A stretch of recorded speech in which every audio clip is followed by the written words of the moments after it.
Now, on the matter of black Jews, Israel, Jesus Jewish, Dr. James Tabor reported that he found hair of an ancient Israelite man in something called the Shroud of the Tomb. One of the more fascinating finds in this tomb, one that has not received much attention, was the preservation of a sample of Jewish male hair. The hair was lice-free and was trimmed or cut evenly, probably indicating that the family buried in this tomb practiced good hygiene and grooming.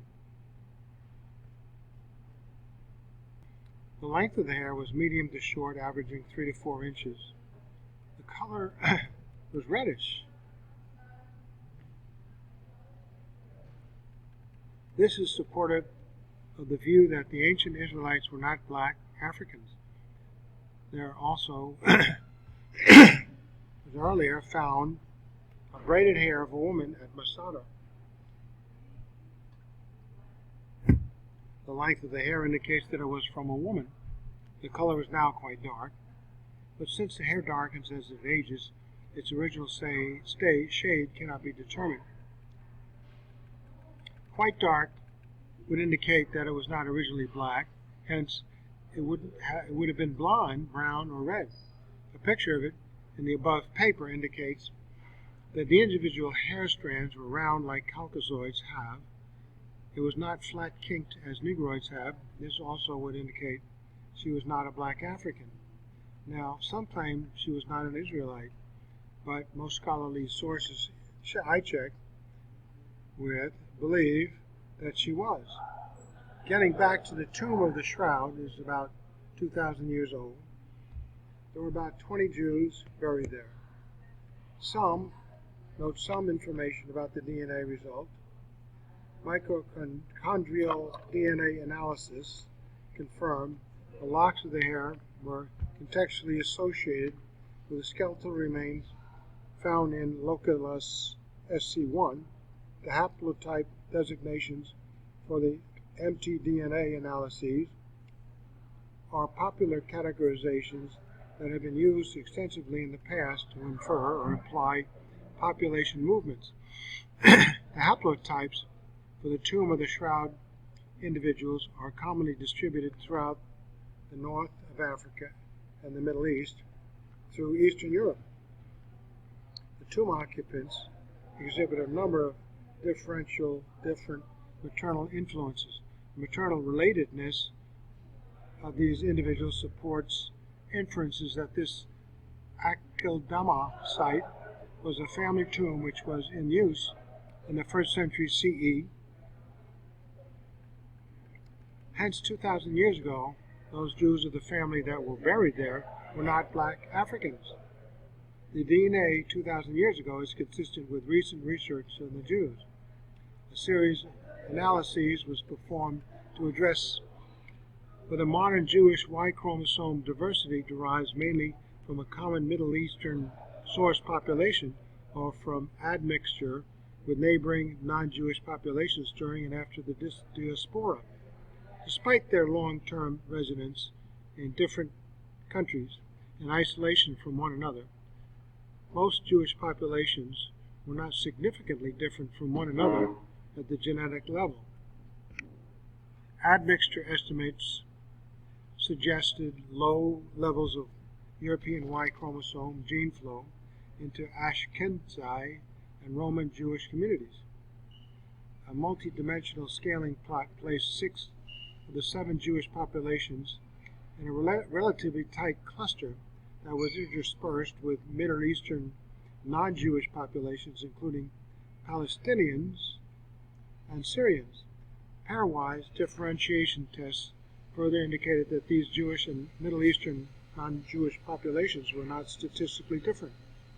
The results support the hypothesis that the paternal gene pools of Jewish communities from Europe, North Africa, and the Middle East descended from a common Middle Eastern ancestral population, and suggests that the most Jewish communities have remained relatively isolated from neighboring non-Jewish communities during and after the diaspora.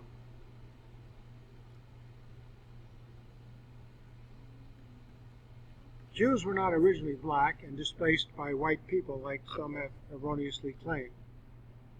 Notice also something from the Song of Solomon. It begins with, "My beloved is white and ruddy." The beloved is said to have been white.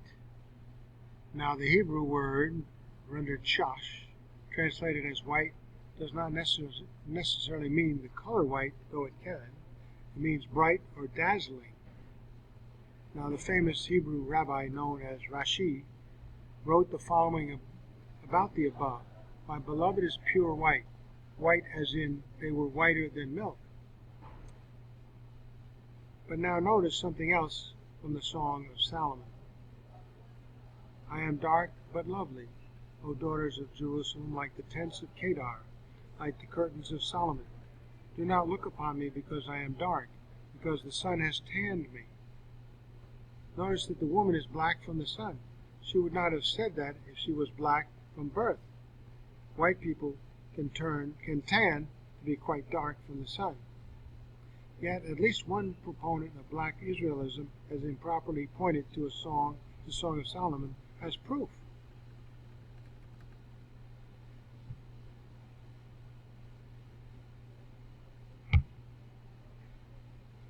Here's the following related to Moses. "Then Miriam and Aaron spoke against Moses because of the Ethiopian woman whom he had married. For he had married an Ethiopian woman," Numbers 12:1. "And Miriam and Aaron spoke against Moses because of the Cushite woman whom he had married, for he had married a Cushite woman," Numbers 12:1. The word translated as Ethiopian is the word Cushi, which, according to BibleSoft's New Exhaustive Strong's Numbers and Concordance, means descendants of Cush, or in other words, people of dark color, and it is commonly translated as Cush or Cushite in many Old Testament passages. Miriam and Aaron spoke against Moses because she had married a black woman, as Cushites are black, dark-skinned Africans. If Moses was black, then it would not seem that they would have proceeded with a charge against him. See how that logic works. Notice also something that Jeremiah wrote. "Can the Ethiopian change his skin, or the leopard its spots? Can an Ethiopian change the color of his skin?" Two places here. Oh. Again, this is the Hebrew word Cushi.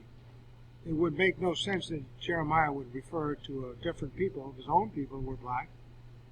Furthermore, it should be noted that Jeremiah took the king's daughters to the British Isles, and the current queen is a descendant, and Queen Elizabeth II is white. Notice also the following. 24. "By faith Moses, when he became of age, refused to be called the son of Pharaoh's daughter, choosing rather to suffer affliction with the people of God than to enjoy the passing pleasures of sin, esteeming the reproach of Christ greater riches than the treasures of Egypt, for he looked to the reward." 2 points related to the above. A black Hebrew advocate stated that many of the pharaohs seemed to have been white, but most of the Egyptians were black. While most Egyptians were not black, if Moses refused to be considered to be called the son of a Pharaoh's daughter, it is logical that he was basically white. Otherwise, it is not possible for him to pass as Pharaoh's daughter. Of course, not all of the Israelites were white, as the Bible teaches.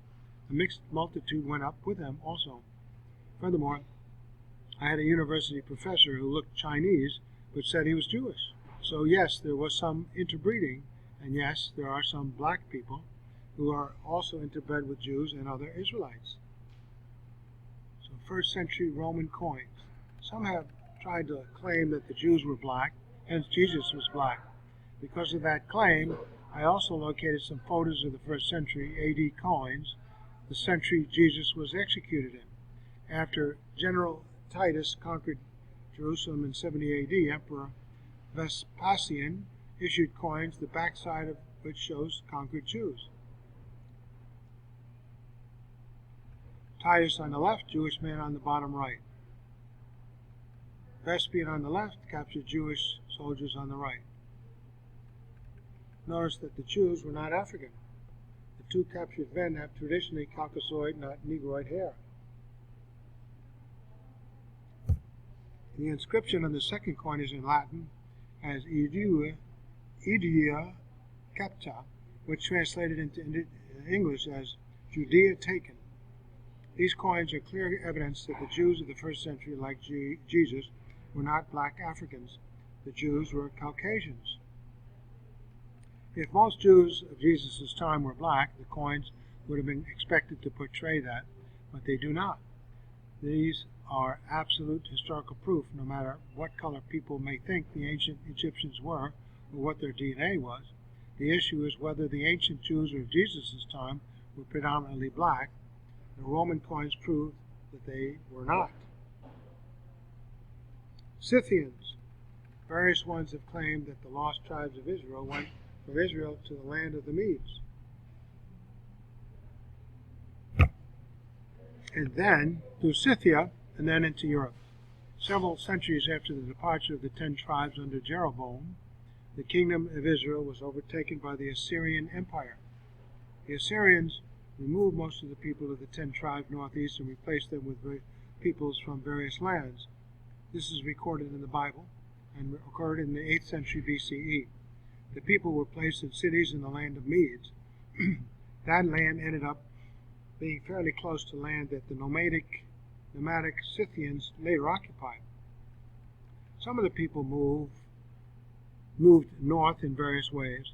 As far as more of them later moving, the late Dr. Hermann Q. wrote, Greek writers in the time of Christ recognized that the regions of northern Asia Minor were non-Greek, except for a few Greek trading colonies in the port cities. New peoples, the Greeks tell us, were living in northern Asia Minor in New Testament times. Here is the surprising account of Diodorus of Sicily. Many conquered peoples were removed to other homes, and 2 of these became very great colonies. One was composed of Assyrians and was removed to the land between Paphlagonia and Pontus, and the other was drawn from Media and planted along the Tanais, the river Don in ancient Scythia, the modern Ukraine, north of the Black Sea, and southern Russia. Notice the areas with which these colonies came, Assyria and Media, the very areas to which the house of Israel was taken captive. Parthia was defeated by Persia in AD 226, now believed to have been 224. Expelled from Parthia, the 10 tribes and the Medes moved north of the Black Sea into Scythia. Latham's The Native Races in the Russian Empire, page 216. From there, around AD 256, the 10 tribes migrated with their brethren from Asia Minor into northwest Europe. Around the 2nd century CE, the Scythians tended to drop out of known history. There were different tribes called Scythians, and it looks to be that some ended up in Europe and the British Isles. Notice also the Scythian tribes continued to flock into Europe.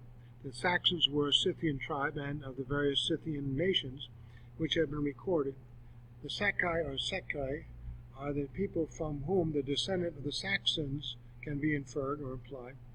Sakel Suna, or the sons of Shakel, abbreviated into Saxon, is the same sound as Saxon. Seems a reasonable etymology of the word Saxon. Now, it has been asserted most of the Sais were Israelites.